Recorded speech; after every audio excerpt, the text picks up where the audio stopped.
an explanation, if you will, for why we synthesize different martial arts at Zhang Sah. People often say, at Zhang Sah you practice Tae Kwon. Yes.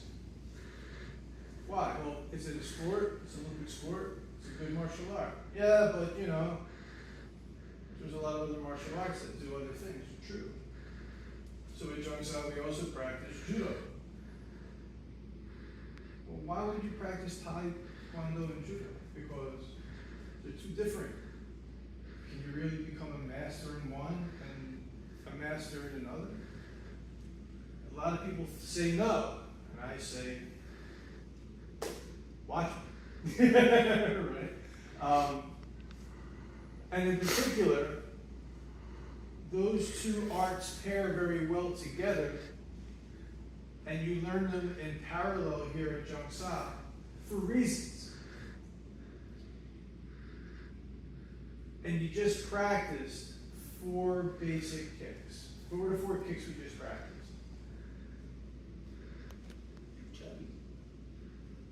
Diagonal kick, bichagi, inverse diagonal kick. Doyo-jagi, Roundhouse kick, up-jagi. front kick. Bandal-jagi, which is a modified version of the roundhouse kick, right? Okay. So now, what do those basic kicks have anything to do or connections to Judo? It doesn't seem apparent, does it? Like kicking is kicking and grappling is grappling. But that's not actually true. You see, actually, in Korea, in South Korea for that matter, the military is trained exactly on those 2 arts. They're trained in Judo and Taekwondo together. And I just want to give you a little insight. Now, what you'll see me demonstrate are modified versions of these kicks that you do. But the technique is the technique. If I have a hammer and I turn it sideways to pull a nail out, that is a different use than taking the hammer to bang a nail in. But I still know how to swing a hammer. So when you see these techniques, you may see me put my foot on somebody gently. Well, it's because I want to hurt my classmate or my training partner. We work together because that's the spirit of Budo. So anyway. Yes, sir. Okay, give me one big nice ukemi. Let me see you do it. We got it? Yep, go. Okay, that'll be fine. Okay, come on over.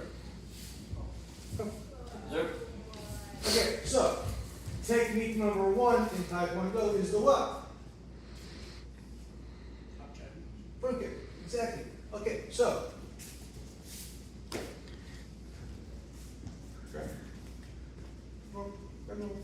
even, stay even. Okay, so when we're doing techniques like Tomo Nagi, and he comes forward and I fit in, my leg makes contact with his stomach when I do my stomach throw.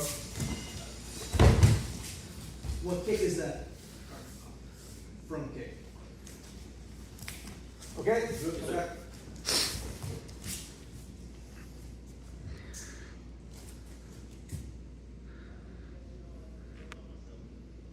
When I do, I don't know if you guys can see it fairly well from here. Same method. When I do what's called Hanigosh, which by the way was my teacher's favorite throw, I am using, I'm taking off balance, right? But I'm using my roundhouse kick to do the throw. So it looks like this. Hanigosh was like 1, 2, and I'm throwing them using my what? Roundhouse kick.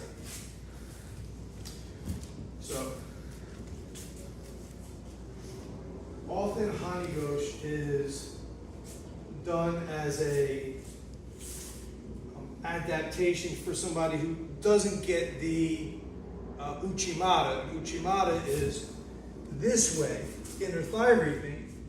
Okay, but this technique, the same, excuse me a second, is just like rising kick or axe kick, right?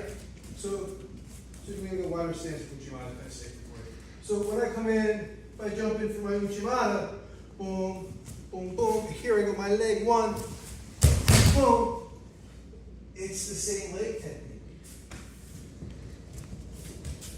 Last but not least, for your Vichagi, take one step back, and take one step forward. Okay, then you're just going to roll, okay? Yes, sir. So, when we do the Vichagi, this diagonal kick is for Tsunageshi, for corner throw.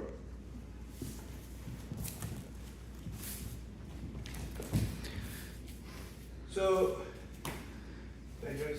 just like when we were doing karate, and I show you in the kata, I say, hey, in the kata we have all these locking and breaking and throwing techniques that we can do in the kata.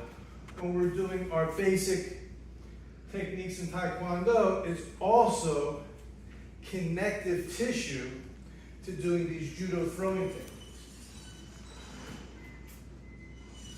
Questions? Okay, so we're going to practice some of these throws together. Okay, all right, great.